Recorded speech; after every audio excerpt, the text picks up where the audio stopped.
seguramente haber mencionado de que dependiendo de la penetración del haz de reflejo, se vuelve una imagen radiolúcida o radiopaca, ¿verdad? Por ejemplo, el concepto más fácil de una imagen radiolúcida es los pulmones, ¿verdad? Lo radiolúcido es negro en radiología y lo radiopaco es blanco en radiología. Es un poco contraproducente, ¿verdad?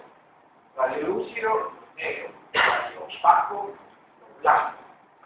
Entonces, dependiendo de la densidad de la penetración de determinado elemento anatómico, esa imagen va a ser negra o blanca. Es decir, negra, radiolúcido o blanca, radiopaco.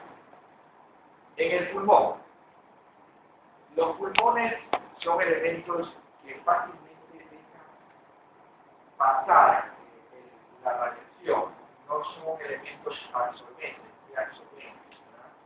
No es como el hueso. Eso es un elemento que absorbe mucha cantidad de radiación. Por eso es un elemento duro, por eso es blanco. Ya más adelante, cuando veamos lo que es tomografía, vamos a explicar los conceptos son diferentes. Hablamos de densidad, y hablamos de radiación, rayos X. Acá en tomografía hablamos de densidad amplia. Dependiendo de eso, las imágenes van a ser muy blancas, hipertensas, medianamente con densidad intermedia, que son las insodensas, y lo que es muy oscuro se llama hipodenso. Y así mismo, en Resonance más o menos el concepto es, en cambio, hay en vez de densidad, que se habla de hablamos de intensidad de señal. No, igual, lo hiperintenso es blanco, lo isointenso es una señal intermedia, y lo hipointenso también sigue siendo oscuro, ¿no? Dependiendo de las secuencias que tengamos más adelante. Pero mira que los conceptos son un poco diferentes. Comenzamos entonces con una placa radiológica que es el método que todos los profesores comenzamos por esta profesora, ¿no? Generalmente con la placa radiológica de pulmón. Es un método de estudio muy frecuente, hasta el punto que yo estoy seguro que casi todo ser humano debe tener por lo menos en su vida que haya tomado una placa radiológica de toda la seguridad. Con una placa radiológica tú puedes identificar muchas cosas, muchas patologías. Quizás se limita mucho en la interfisiopatía. La interfisiopatía, estamos hablando de fibrosis pulmonar, generalmente esa como patrón, ¿no? La radiología no es tan sensible. Pero ya hay, por ejemplo, la placa de tórax, para ver una masa, un nódulo, un derrame celular, un neumotórax, crecimiento de mediastino, o llamado ensanchamiento de mediastino, es extraordinariamente bueno. Puede ver. Entonces vamos a ver lo que es la parte anatómica normal de una placa de tórax. ¿Cómo debe tomarse? ¿A qué distancia debe tomarse? ¿En qué posición debe tomarse? Por lo general hablamos de dos proyecciones radiológicas importantes. La una que es la posterior-anterior, como debe llamar, posterior-anterior, no la antero-posterior. Generalmente, cuando el médico ordena una placa de tórax o el mismo interno, por ejemplo, el internado en los hospitales, pone placa de tórax antero-posterior. Generalmente, la placa de tórax debe tomarse en una posición estando el paciente en postero-anterior. ¿Verdad? Es decir, por ejemplo, aquí tenemos un buen ejemplo. aquí tienes el chasis, ¿verdad? Donde se va a marcar la radiación, es decir, donde va a aparecer la imagen.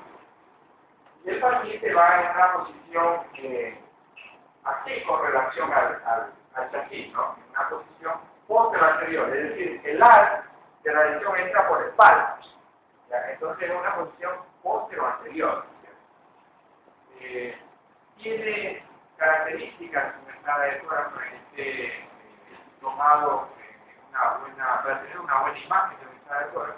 Primero que es la distancia, ¿no? La distancia entre el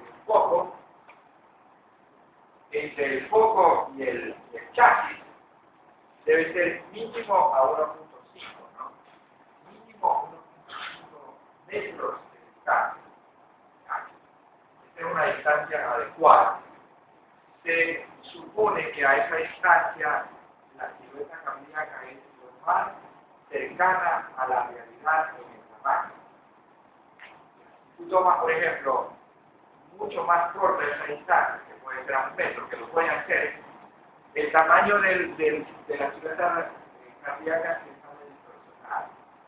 Eso es sobre todo la importancia de la distancia, para determinar lo más cercana a la realidad el diámetro transverso del corazón, es decir, la silueta cardíaca. Lo otro es que debe tomarse siempre una inspiración profunda, inspirar profundamente, sostener el aire, y ahí se hace el disparo radiológico, ¿no? Se hace la toma radiológica, ¿verdad? El paciente debe estar muy pegado a la placa, al chasis, ¿no? Muy pegado al chasis. El tórax anterior debe estar muy pegado al chasis.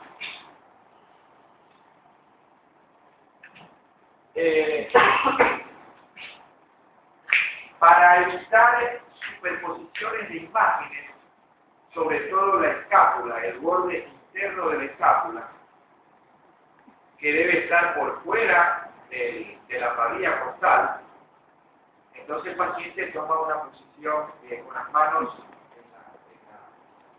en la cintura y abre, ¿no? Abre así. Entonces las escápulas salen hacia afuera, no se superponen hacia adentro. Es una posición importante. Un aspecto importante que el tecnólogo maneja todo esto. Y para que una placa, un estándar de tórax, ¿cómo se sabe que ha inspirado adecuadamente el paciente? Debe uno contar por lo menos 7 posibles, ¿no? ¿Verdad? Reconocer un arco anterior y reconocer el arco posterior es fácil, ¿no es cierto? ¿Cómo se dirige el arco posterior? Mira cómo se dirige el arco posterior de la familia costal. Diríamos como, en una dirección casi oblicua, transversal hacia afuera, ¿verdad? Bien. En cambio que los arcos anteriores son una posición hacia adentro, un poco más ¿cómo diríamos aquí? Una dirección mucho más oblicua y hacia adentro, ¿verdad? El arco posterior es más horizontal. Aquí es fácil diferenciar cuál es el arco anterior y el arco posterior del tórax. Este es el arco posterior, en una dirección casi transversa hacia afuera. ¿Sí? Y el anterior viene así. Acá. Acá. Acá. De hacia la periferia hacia adentro se dice, ¿no? Arco anterior y arco posterior. Entonces, mínimo debe encontrar, habíamos comentado, 7 arcos costales, ¿verdad? Entonces tienen aquí 1, 2, 3, 4, 5, 6, 7. los arcos anteriores tienen que rotar. Los arcos anteriores. Entonces podemos decir que este paciente ha realizado una buena investigación.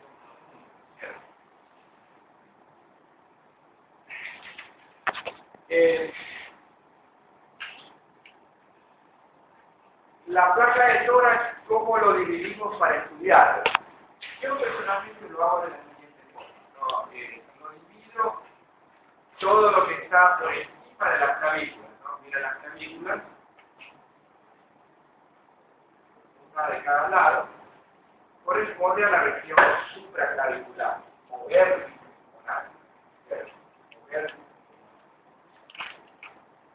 Los vértices pulmonares en una escala de tórax a veces ocultan muchas cosas las estructuras óseas que hay acá arriba.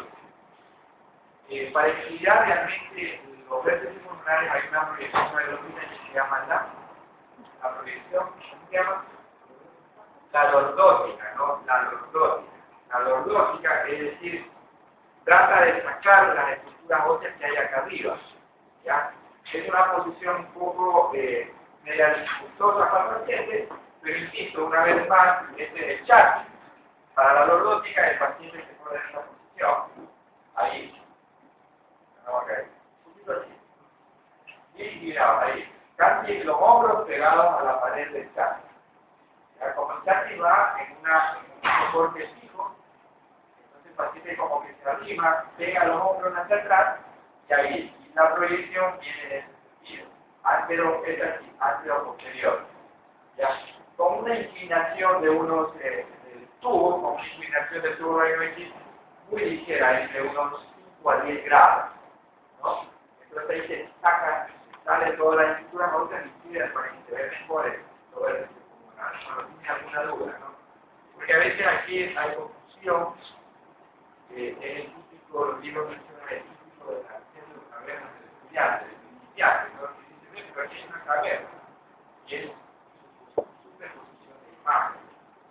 Entonces tenemos la región supraclavicular, la intraclavicular, ¿verdad? Las regiones basales, las regiones del ilio pulmonar, ilios pulmonares, y parailiares, un poco más periféricos. Entonces, tú tienes una lesión, un nódulo, pongamos acá, entonces lo describen los nódulos radioopacos de bordes bien definidos, localizados en la base pulmonar izquierda.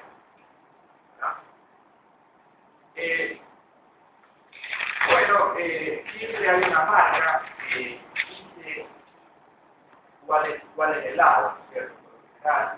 Pero tú por anatomía también lo puedes saber cuál es el lado derecho y cuál es el lado izquierdo. Y cuándo es una mujer y cuándo es un varón. ¿Cierto? Por ejemplo, esta es una placa de una mujer. Tenemos los contornos de los senos. ¿Verdad? ¿Cuál pregunto? ¿Cuál es el lado derecho? ¿Este o este acá? Allá. Este es derecho. Sí. Y este es izquierdo. ¿Por qué? Por la carcasa. Bueno, por la dirección de la punta del corazón, ¿no? Sí. Es correcto, ¿no? Y la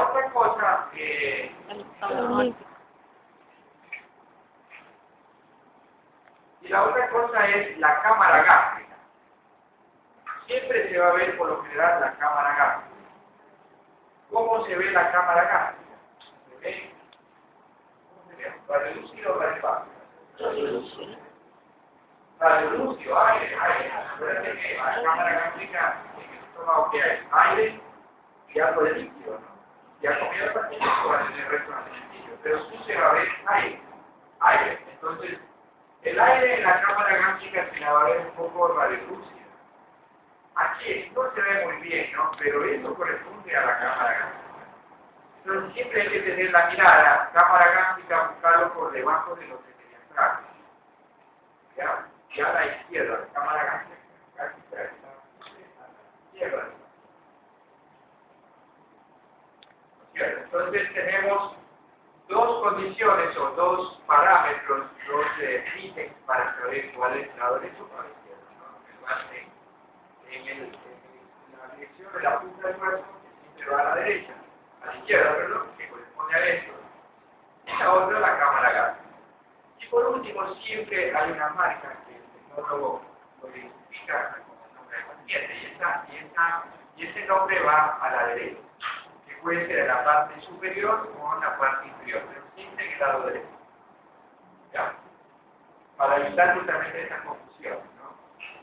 La otra también podemos decir que el arco aórtico está siempre a la izquierda, ¿no? Salvo en esas variantes anatómicas que a veces ocurren. Ya, otro concepto son los ámbulos, ¿no? Los ámbulos ortodiafragmáticos y el otro el cardiofrénico, ¿cierto? Los ámbulos ortodiafragmáticos son mucho más agudos, ¿se acuerdan? Mucho más agudos, menos de 90 grados tienen. Los frénicos son casi 90 grados, sí, son más rectangulares. Este, por ejemplo, miren, el ángulo sale para acá, 90 grados. Este es mucho más agudo, ya es menos de 90 grados.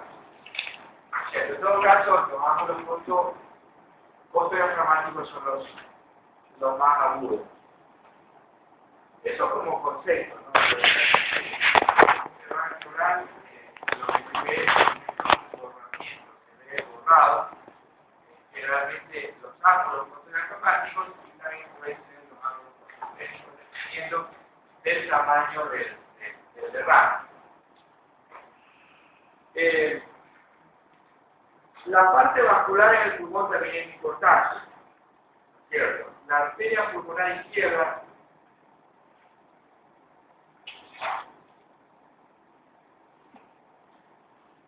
realmente la arteria pulmonar, el tronco de la arteria pulmonar es difícil verlo en la radiografía, es muy difícil. Lo que se ve son las ramas de la arteria pulmonar. Por ejemplo, esta es la rama izquierda, que siempre está un poco más alta que la rama pulmonar derecha.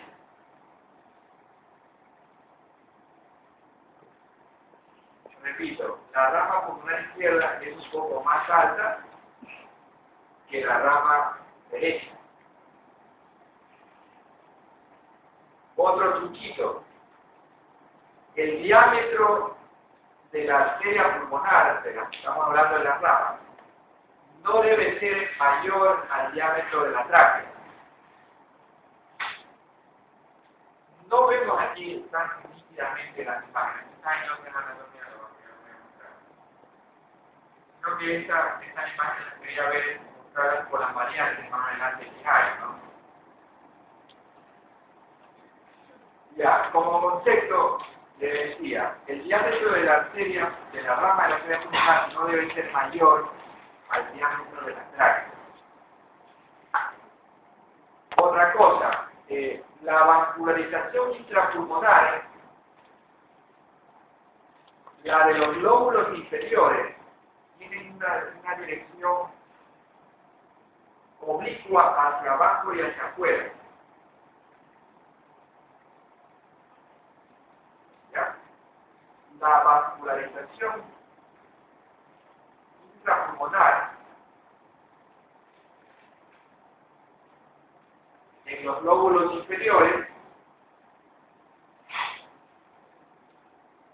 tiene una dirección oblicua hacia abajo y afuera.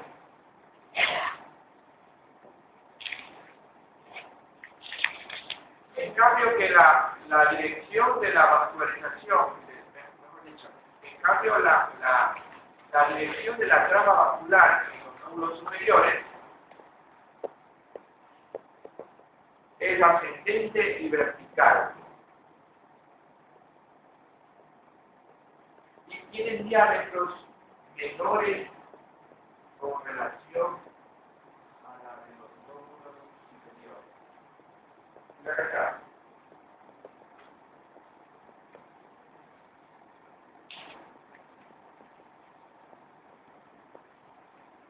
Cuando ese diámetro se invierte, puede ser que tú veas unos vasos hacia los lóbulos superiores mucho más gruesos o iguales a los de los vasos de los lóbulos superiores, eso significa patología. Por lo general, eso se da en la intervención pulmonar. Por ahí hay un concepto que el libro lo menciona, pero lo menciona como redistribución pulmonar. Redistribución pulmonar. Ya, esto es anormal. Normalmente, repito una vez más, en los lóbulos inferiores van a encontrar trama vascular un poco más gruesa que la de los lóbulos superiores.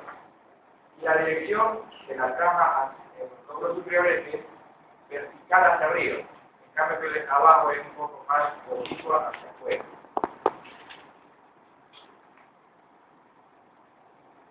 Ya, normalmente, ustedes saben pues que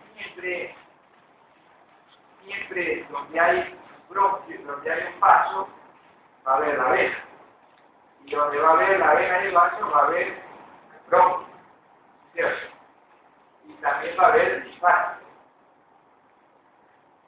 Y siempre el diámetro del bronquio con la del vaso debe ser igual, similar, muy parejos. Entonces aquí también viene que esto es muy fácil determinarlo con tomografía computada de alta resolución. Ahí podemos ver, incluso medir exactamente el diámetro del vaso y el diámetro del bronquio. Cuando uno de los dos también está más ancho que el otro, es patológico. Es decir, el bronquio está más dilatado, está más ancho que el vaso, es anormal. ¿Cómo se llama eso? Eso se llama bronquiectasis, ¿verdad? Uno puede analizar bronquiectasis tan mínimas, pequeñitas, que ningún otro estudio se lo puede dar con tomografía computada de alta resolución. ¿En qué consiste la tomografía computada de alta resolución? Te lo menciono rápido, ¿no? Realmente es por el espesor del corte. Eso determina el concepto de TACAR, ¿cierto? Algunos médicos neumólogos ponen TACAR. TACAR. TACAR. Ya significa tomografía computada de alta resolución. Realmente se refiere al corte que se hace de mínimo de 1 milímetro. Corte de 1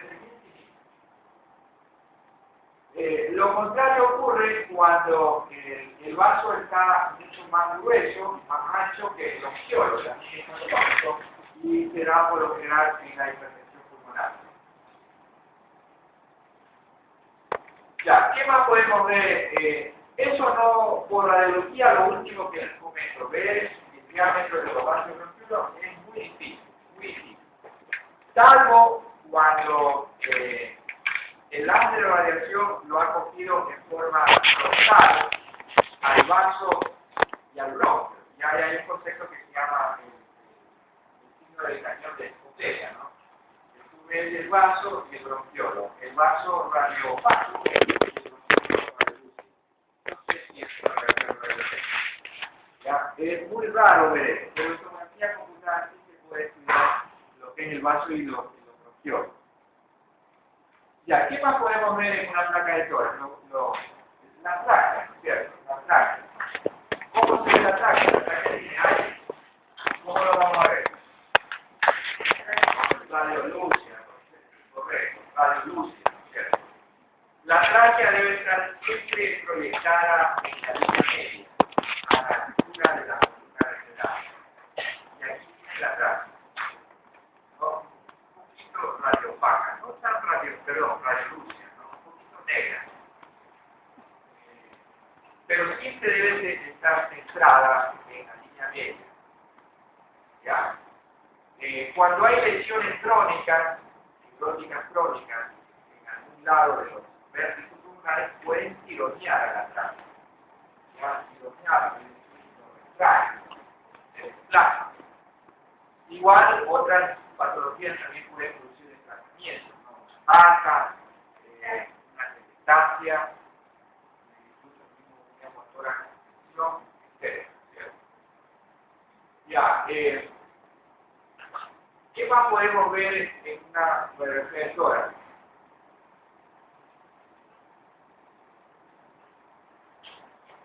Una vez que ya hemos descrito la parte pulmonar, bueno, la parte anatómica, el lóbulo izquierdo, el lóbulo derecho tiene tres segmentos, ¿no? Tres lóbulos.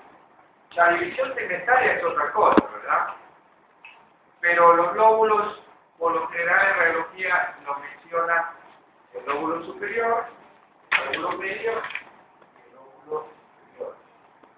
En el izquierdo tenemos el lóbulo superior y el lóbulo inferior, y por ahí hay uno que se llama el lóbulo de la língula, ¿no? Que no es más que el mismo lóbulo superior que hace como una especie de lengüeta y lo abraza al corazón, ¿cierto? Tiene el nombre de língula, ¿no?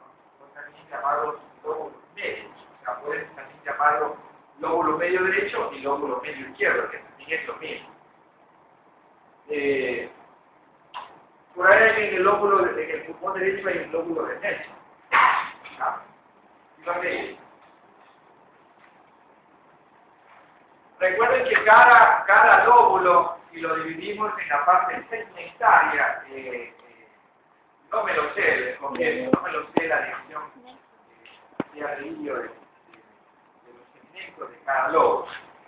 No, por ejemplo, del superior derecho, me acuerdo que hay un segmento apical, hay un segmento anterior y un posterior apical. El lóbulo inferior, hay un segmento superior, y este es el segmento de Nelson, me parece, no estoy seguro. Pero hay un segmento pulmonar que se llama de Nelson en el lóbulo inferior derecho. Revisen.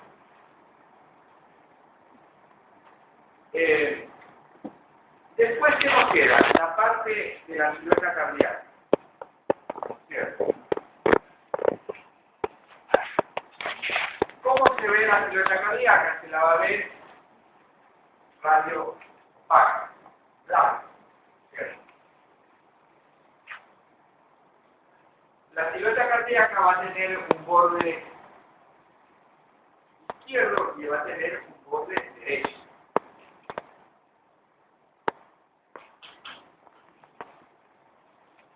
Generalmente depende, la forma depende mucho del paciente un poco flaco,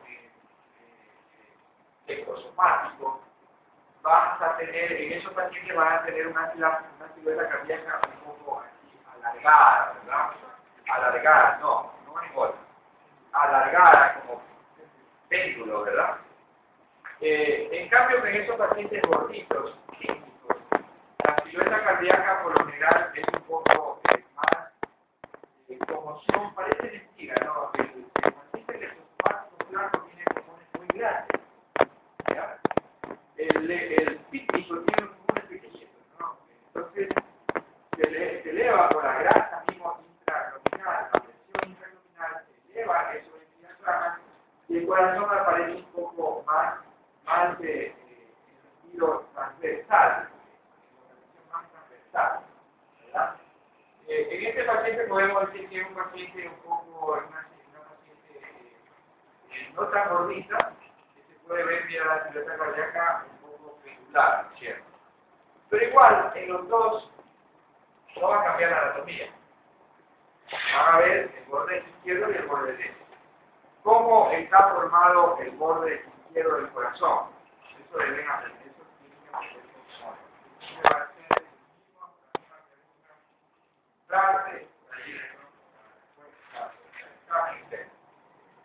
ya. ¿Cómo está formado el borde izquierdo del corazón? Comenzando desde arriba hacia abajo. Ya, aquí podemos ver efectivamente el callado aórtico o botón aórtico. ¿Ya? Esta cosita, esta prominencia aquí, insisto también, en algunos pacientes no se lo ve, no se ve. En otros se ve algo, en otros se ve, en los viejitos sobre todo se ve un poco más pronunciado. ¿Ya? En cambio que en otros se ve así medianamente, ¿no? En pacientes, quizá en niños, no aparece el callado aórtico, es muy difícil. Pero en todo caso, el callado aórtico comienza aquí, ¿no? Y esto es parte del borde izquierdo del corazón. Debajo del callado aórtico, ¿qué se ve? La arteria pulmonar, el tronco de la arteria pulmonar, ¿no? Eso se supone que corresponde al tronco de la arteria pulmonar. Al tronco de la arteria pulmonar. Después de eso, ¿qué viene inmediatamente inferior al tronco de la arteria pulmonar? La orejuela de la aurícula izquierda. Que tampoco a veces no se la ve siempre, pero anda por aquí la orejuela de la aurícula izquierda. ¿Ya?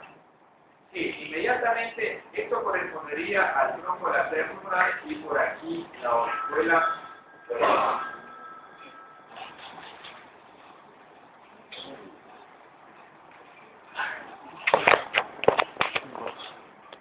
Ya, debajo de la orejuela. Debajo de la orejuela de la aurícula izquierda, ¿qué va? Ventrículo izquierdo. Claro, el ventrículo izquierdo, ¿no? El ventrículo izquierdo forma la mayor parte del borde izquierdo del corazón, ¿no? Entonces, todo esto correspondería al borde del ventrículo izquierdo. Todo esto.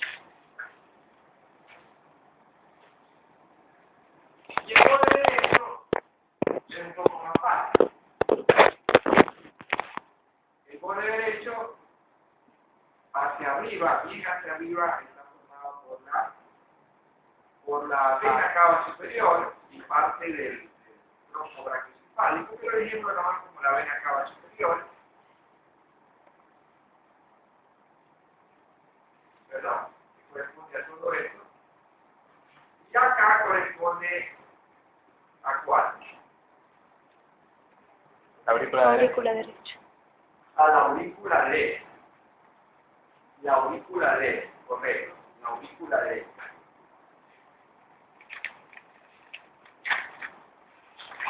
Ya, recuerden que el ventrículo derecho está atrás de la circunferencia cardíaca, entonces por lo tanto no se lo ve. No se lo ve. Cuidado, en el examen ponen ventrículo derecho. Como ya tienen acá el ventrículo izquierdo, acá también está el ventrículo derecho y lo ponen ahí como ventrículo derecho. No se ve en la placa que se está de tórax, no se ve el ventrículo derecho. No lo vemos, porque está por detrás del corazón. ¿Ya? Siempre cuando tomamos una placa de tórax, hay que tomar también la parte el radiológico, ¿no? La lateral y la posterior. En la lateral, porque se nos puede escapar lesiones que están por detrás del corazón. La mayoría de las partes de los tumores, masas, nódulos de las venas radiopacas también, las placas, es fácil que se cierra aquí, que tenga un tumor atrás del corazón y aquí no ve nada. De igual forma, las lesiones retroesternales también se pueden pasar por alto en la placa de tórax. Entonces, el par radiológico es necesario en la lateral. Por ejemplo, todo esto corresponde a la región 3, podríamos llamarlo también el mediastino posterior o prevertebral o retrocardíaco. Y lo otro acá, retroesternal. Básicamente se puede decir, no hay nada en el mediastino posterior. ¿Verdad?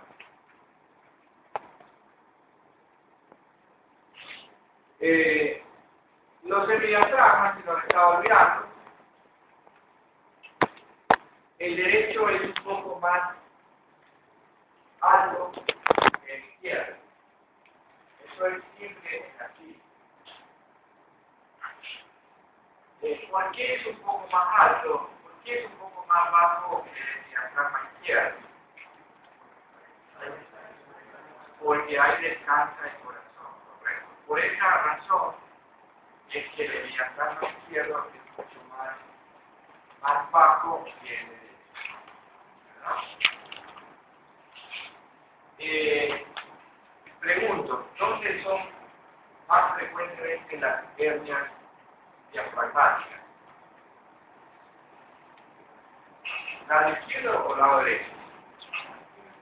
Lado izquierdo, correcto.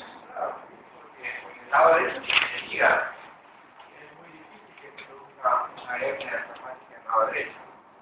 En el lado izquierdo es mucho más frecuente la hernia diafragmática. Por ahí hay una hernia diafragmática llamada hernia de hay dos hernias congénitas, la de Bogdalet y hay otra de Volcán. Entonces, vean cuál es derecha y cuál es izquierda. El otro día vi en el hospital de la policía, en esta semana vi un paciente Kim Burgarni. Morgan. El lado derecho es una paciente ansiosa. Yo creo que era una hernia diafragmática, derecha, claro, pero derecha, ¿no? Y operaron y había sido una gran hernia de hiato. Ya, las hernias de hiato. Las hernias de hiato pueden considerar alguna vez hernias diafragmáticas. Las grandes hernias de hiato.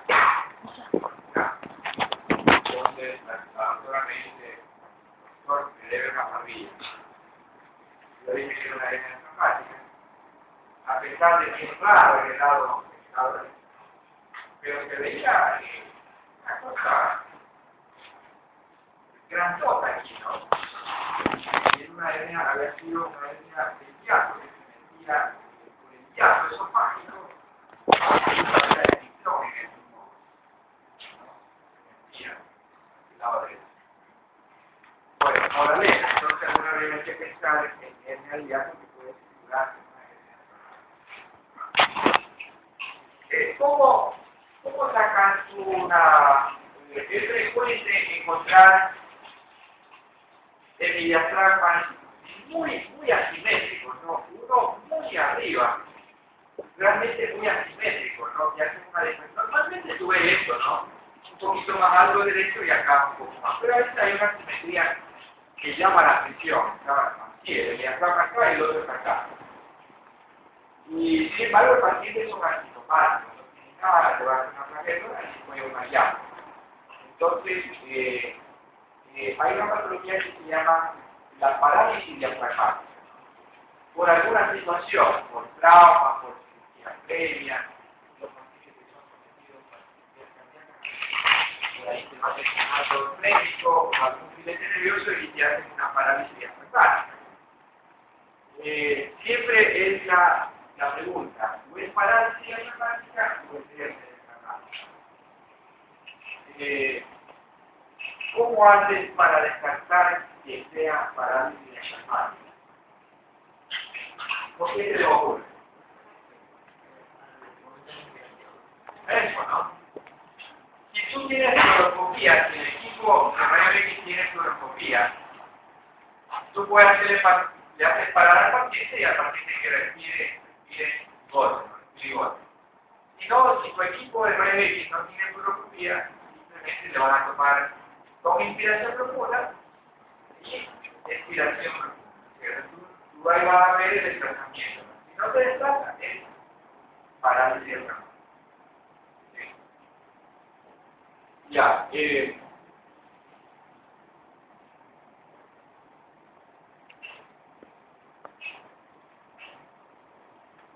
no es muy buena la imagen, pero para demostrarles que pueden haber variantes y eso no hay que asustar al paciente. He visto cometer errores que dicen hay que un tumor pulmonar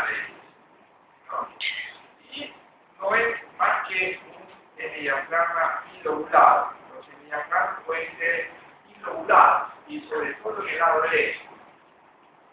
Ya puede estimular el tumor en la base pulmonar, como en el caso de este paciente. Mira, aquí ves una turbina, un abultamiento, y acá se cae, ¿no? Claro que hay que hacer algún otro tipo de examen, por ejemplo, una ecografía o una tomografía, de todas maneras, para mala suerte, resulta que tiene algo el paciente, pero por lo general son lo que llamamos hemiangioplasmas bilobuladas. Ya, son variables anatómicas normales.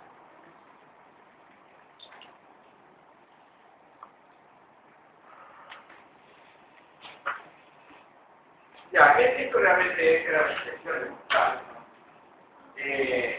En los recién nacidos es bastante frecuente encontrar este tipo de imágenes, ¿no? Lo primero que el interno o el médico del cliente dice ante la estancia de bolas, y parece realmente, ¿no? Me parece una telestasia, sobre todo porque tiene bordes definidos, es radiopaca, en signo de la bandera de barco, y no es más que el título, eso corresponde al título. Todo paciente recién nacido que tenga esta imagen no van a verificar tumor, ni afectación, ni nada de eso. Hay mucha literatura sobre esta imagen, el signo de la bandera de barco, etc. Entonces, cuidado. Mira la dirección de las costillas y los recién nacidos ¿cómo son? Casi horizontal, ¿no? Casi horizontal, ¿no? Es horizontal. Sobre todo los arcos posteriores son muy horizontales. En cambio que de los adultos era un poco más oblicuo, ¿no? Horizontal oblicuo.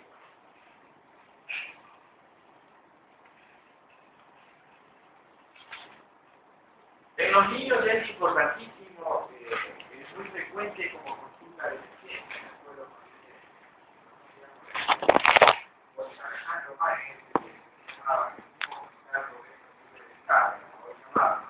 antes se llamaba Alejandro Páez, que quedaba frente a donde es ahora la bahía, frente a la canción universitaria. Conoce. Sí. Ahí quedaba el Alejandro Páez.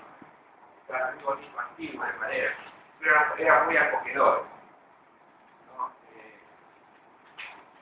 Y una patología muy frecuente de consulta pediátrica es una laringotraqueitis.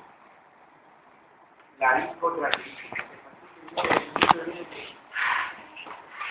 agujas, ¿no? Es un exprimidor. Y llama la atención. La madre se desespera y cree que se va a morir su niño, ¿no? Y tú con una simple radiografía escandalizadora, tú diagnosticas una laringotraqueitis. Claro que tienes que tomarle en una posición correcta, ¿cierto? Para ver más enfocado a la parte de la tráquea y la vía media superior. ¿Ya? Se ve el estresamiento de la tráquea, ¿no? Como en punta de la.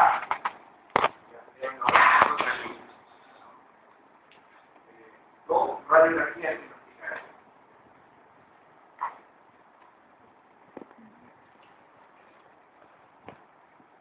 Otro paciente, otro niño, otra imagen muy parecida,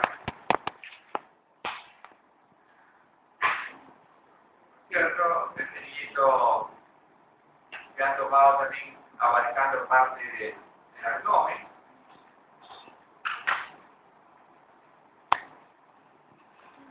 Todo esto corresponde a asas intestinales. Por acá aparentemente corresponde esto a la cámara gástrica.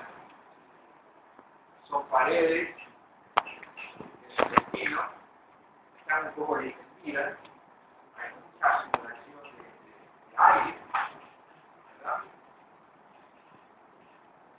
Algo está pasando con el chico, no.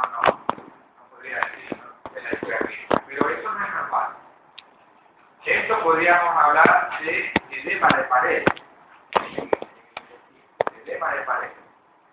Cuando ustedes vean distensión en una simple abdomen de pie, cuando uno quiere conocer si es un proceso constructivo vital, en un adulto simplemente tomar radiografía de abdomen de pie, ¿no? Para demostrar los niveles hidroaéreos, los llamados niveles hidroaéreos. No es más que la acumulación de líquido y aire en la zona intestinal, ¿cierto? Y eso se ve como un nivel líquido y extendido el aire por el líquido se va hacia abajo y el aire hacia arriba, ¿cierto? Y eso hace niveles de radiometría que hace lo que es líquido se ve rayo opaco y lo que es aire se ve rayo luz. Entonces se llaman niveles hidroaéreos. Entonces cuando uno ve niveles hidroaéreos en una simple abdomen de pie, lo primero que hay que pensar es construcción intestinal. Después habrá buscar la causa de esas causas de reducción intestinal múltiple. Por lo general, el patrón de positivo es nivel de eso de paso, ¿no?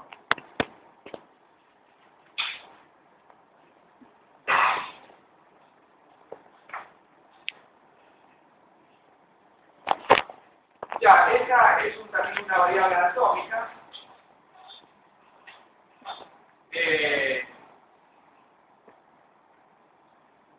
No vimos la fisura, no, eso me quedó afuera, pero aquí podemos ver, aquí hay una fisura, fíjate, hay como una línea finita en la proyección anatómica, que en la tomografía computada se lo ve de una forma más anatómica. Esto corresponde a la fisura de la vena ácida, también llamado lóbulo de la ácido. Es una variable anatómica, es normal, no hay que asustarse. Es bastante frecuente encontrarnos con este caso. La fisura de la ácido, justo en el lóbulo superior derecho.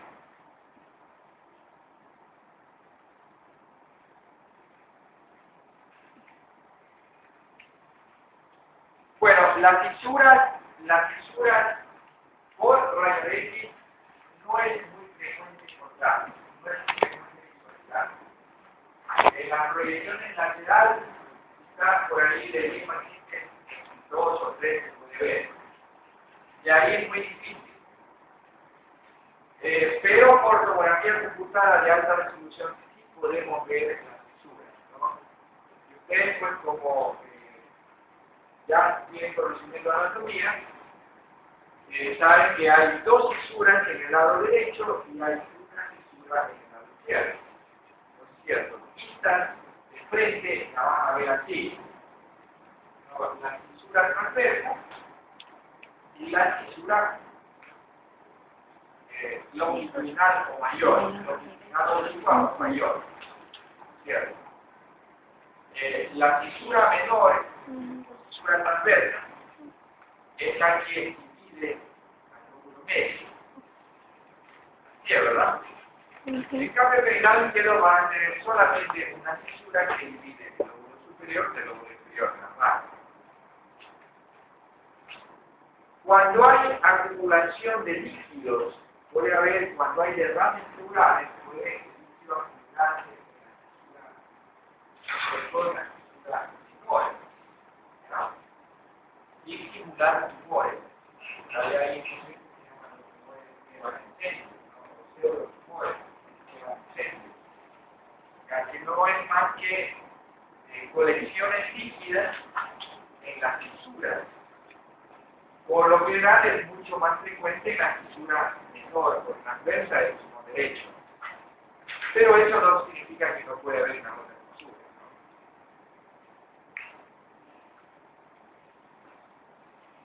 ¿no? Ya, visto lateral, vas a tener aquí la fisura, ¿no? La mayor y la otra la fisura menor. ¿Ya?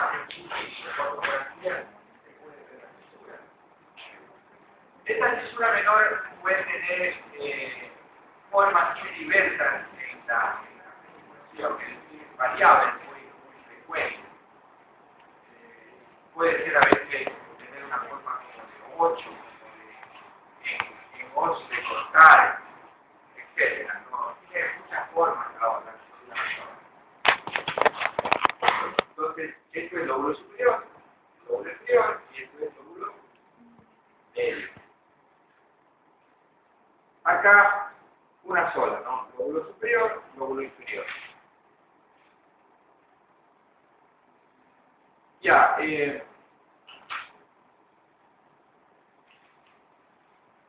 ¿alguna pregunta aquí sobre lo que es la parte anatómica de ya vamos a hablar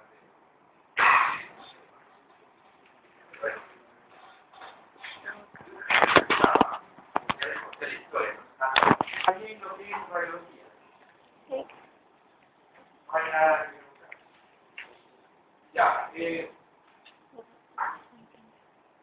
hablemos un poquito de tomografía, ¿no? Ya les había mencionado que en la tomografía los conceptos son diferentes, ¿no? Tipo intenso, hipointenso. Y aquí hablamos de entidades Council, ¿no? Se llaman unidades Council porque en otro Council tiene primero la tomografía computada. Unidad con. En cualquier momento vamos a hacer una clase de lo haga la parte de la física de tomografía. ¿Ya? Pero el concepto de unidad Council viene por el señor este que eso se mide, o también puede llamarlo unidades TC. Algunos libros los ponen como unidades TC. Unidades TC. Se lo mide las lesiones en unidades TC, ¿no? Por ejemplo, los líquidos. Los líquidos tienen densidades que van entre 0 hasta 10 UH, unidades cáncer. UH significa unidades cáncer,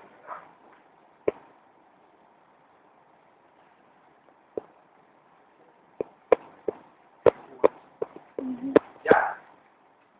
El aire que estamos tratando en pulmón, ¿cómo va a tener esa unidad? ¿Cómo será? ¿Alta o baja? Bien bajo, ¿no? Bien negativo es el aire. El aire tiene una densidad muy negativa. Los menciones como concepto se lo ponen como por debajo de menos 1000, es decir, negativo, menos 1000. Unidades Council, y todo el Council, igual. Incluso los urólogos, haciendo paréntesis, los urólogos les encanta cuando mandan a hacer una urotaxia. Dice, quiero que me midas el cálculo, el tamaño del cálculo y me midas la densidad del cálculo. ¿Para qué creen que tiene importancia la densidad del cálculo que mide el cálculo?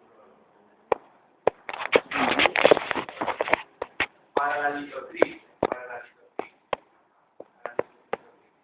Todo cálculo por encima de 1000 UH es más difícil de romperlo. Recuerda que la litotripsia lo que hace es romper el cálculo. Entonces esos cálculos por debajo de 1000 es mucho más fácil de romper. Es decir, una sólida que otra roca media.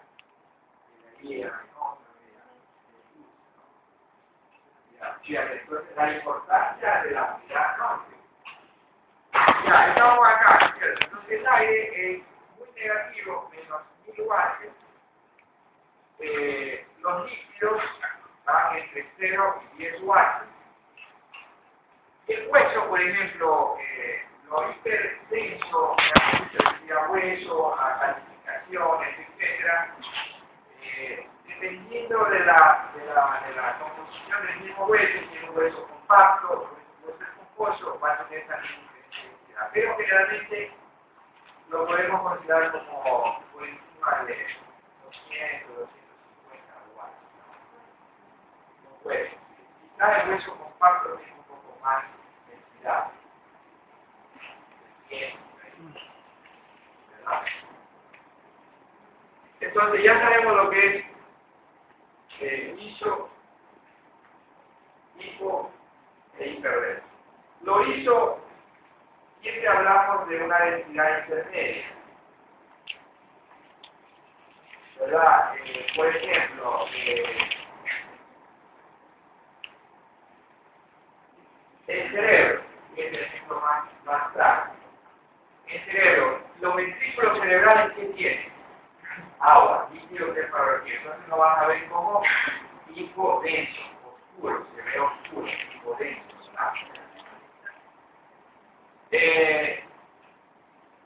El hueso, ¿cómo se lo va a ver? Hiperdenso, blanco, blanco. Y el parénquima encefálico, ¿cómo se verá? Se lo ve como gris, ¿no? Y eso es isodenso.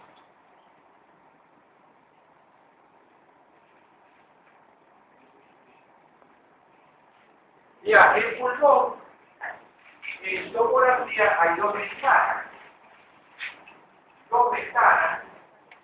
para poder visualizar la imagen. Una que es la ventana pulmonar, que corresponde a esta, y la otra que es la ventana mediastínica, ¿cierto? La famosa ventana mediastínica, déjame mostrarte, que es esta. ¿Puedo la poner la ventana?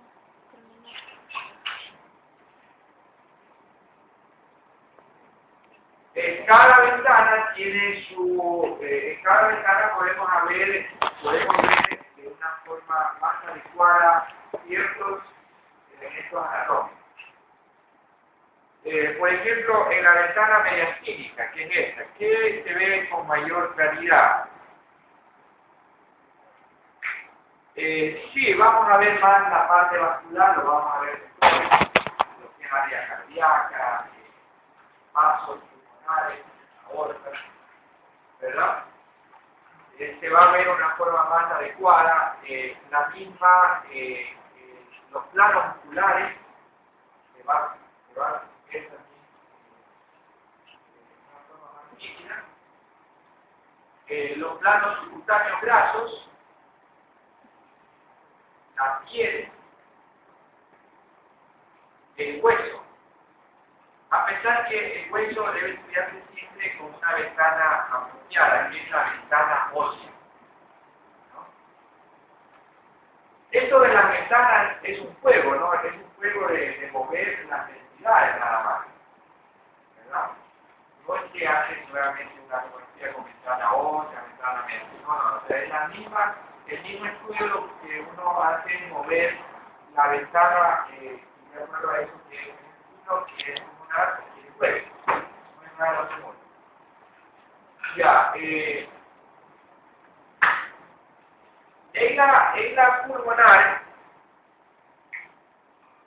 la pulmonar efectivamente sirve mucho para ver propiamente el parénquima pulmonar y el intersticio pulmonar y la fisura, la trama vascular intrapulmonar, que la ve muy bien. Mira, por ejemplo, aquí tiene estas líneas que corresponden a la fisura, ¿verdad? Aquí tiene una división muy bonita, ¿no? Acá tiene la fisura menor, perdón, la fisura izquierda.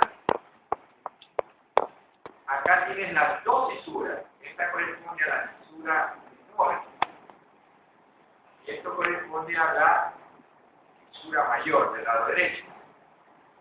Y esto corresponde al lóbulo medio, ¿cierto? Lóbulo inferior y lóbulo superior. Ya, y esto correspondería a ¿qué? A la lingua, ¿no? Esta es parte de la lingua. Es como una respuesta que abraza a la silueta cardíaca. Esto corresponde a parte de la silueta cardíaca.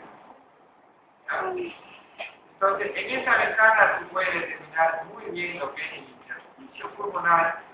La trama vascular, mira, la trama vascular se ve hiperdenso, ¿no? Se ve todo lo que es vasos, en esta ventana se ve blanco. ¿Ya? Los bronquios principales, pequeños, tráqueas, como tienen aire, se van a ver hipodensos.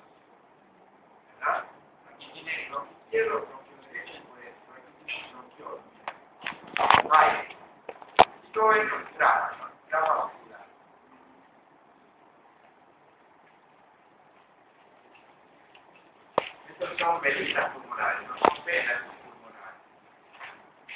Déjame mostrarte una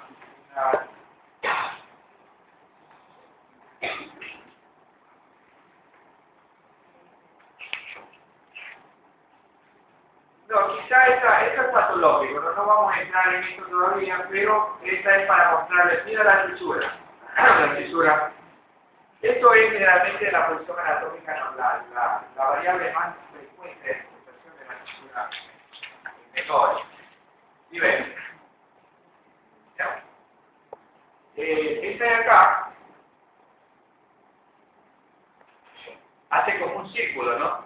¿Sí ven? Ajá, como un círculo así. Es normal. Es normal. Es normal. Otra cosa que se me estaba olvidando es lo siguiente, ¿no? Aquí se lo ve mejor. Todo, mejor dicho, el parénquima pulmonar que está cerca de la fisura tiene menos trama vascular. Fíjate. Fíjense bien en el parénquima que está pegado a la fisura, es decir, circundante a la fisura. Cuando yo hablo de trama vascular me refiero a eso, ¿no? Mira, trama vascular, mira, trama vascular, trama vascular, trama vascular. Estas como arañitas, estas líneas blancas corresponden, estos puntitos blancos corresponden a trama vascular. Lo que pasa es que la tomografía como hace cortes, como mortadela, cortes, tú puedes tener un vaso que lo cortaste a lo largo, a lo largo, y vas a tener esta imagen a lo largo. En cambio, si tú un vaso lo cortas así transversalmente, vas a tener como un punto. ¿Ves? Un punto. Y es el mismo vaso. Entonces, todo depende de cómo agarró en el corte transversal y cómo estuvo dispuesto en la vascular. Puede ser que ustedes pueden ver aquí, el doctor dice, pero aquí un punto y acá se ve como largo. Entonces, ¿cómo es? Es por esa explicación, ¿no? Entonces, todo esto corresponde a trama vascular. Trama vascular. Mira, entonces, el pulmón que está circundante a la fisura, casi no hay trama vascular. Y les juro que yo he visto en un tipo de sistema pulmonar.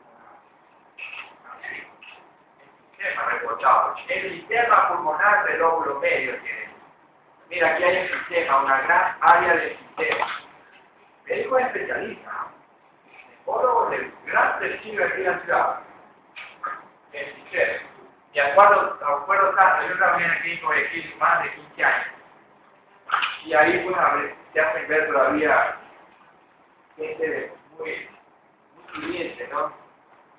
Una vez llegó el doctor Pedro Palacio, de la República, que ha explicado con el sistema pulmonar. Es un modo que no quiero decir el nombre de la gran explicado. Entonces Roberto vio el Pedro y hizo una tomografía. Y era eso, justamente, es esto. ¿No? Ajá, todavía me explicaron.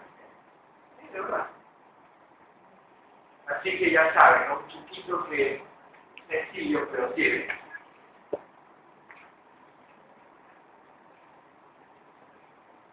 Ya, esta es buena, ¿no? Más que todo para mostrarles la distribución, el vaso y el bronco. El vaso y el bronco. ¿Ya? Entonces, ¿cómo lo ven el vaso? Lo ven hiperdenso, ¿no? Y diríamos, pasaríamos a la radiovesis, ¿cómo sería? Radio opaco, radio opaco blanco. Entonces, aquí, como estamos hablando de topografía, vemos que el vaso hiperdenso, en esta ventana pulmonar.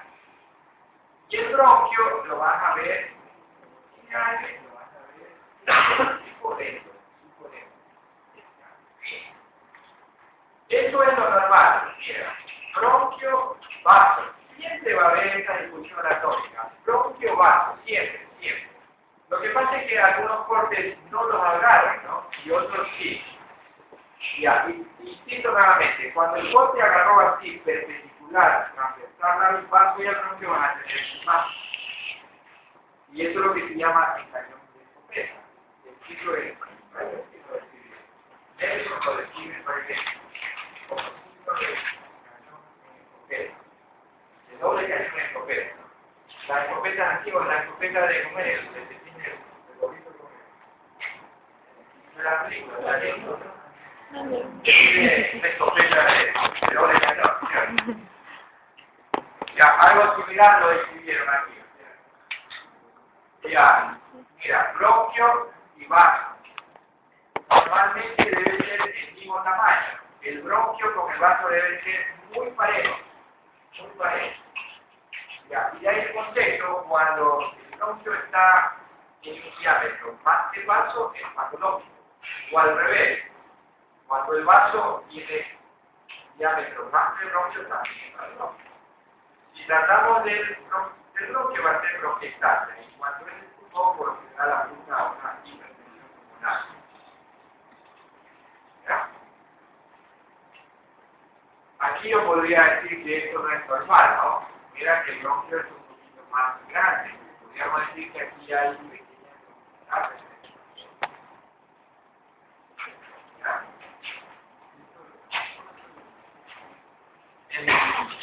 Cuando que a veces cuando corta uno la imagen se corta horizontalmente. Solo en la sección de corto de cañón es que se puede ver, se pueden mesurar los diámetros. Sí, tú tienes que buscar ese, sí. Sí, es mucho más fácil. O sea, cuando tú tienes una imagen en este plano, es mucho más fácil comparar los dos, ¿no? Y ahí en un plano sagital, a lo largo es un poco más difícil, porque no siempre se da la realidad. ¿Ya? Por ejemplo, tú tienes aquí los dos, supongamos que este es el vaso y este es el bronquio. Entonces, tú tienes el corte que lo agarró así, y el corte no es, estamos hablando de ecografía de alta resolución, el corte es incluso de 1 milímetro, entonces lo agarra aquí, o lo agarra parcialmente al bronquio y parcialmente al vaso. O puedes agarrar bien al vaso y no agarrar bien al bronquio y tener esa falsa imagen. No es lo mismo que el corte vaya así, ¿verdad? Entonces siempre es mejor compararlo con el corte axial, transversal. Estos son cortes transversales. O sea, esos bronquios, este vaso ha estado en una disposición tal que cuando el tipo de corte del aparato tumóraco, lo puede cortarlo transversalmente. ¿Ya? Estamos, ¿no? Ya.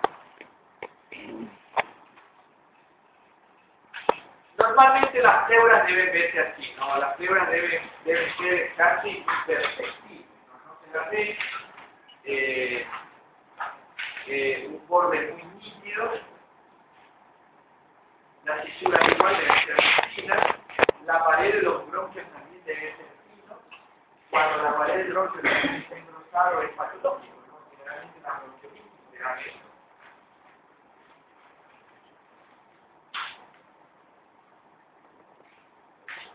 Ya, ventana mediastínica,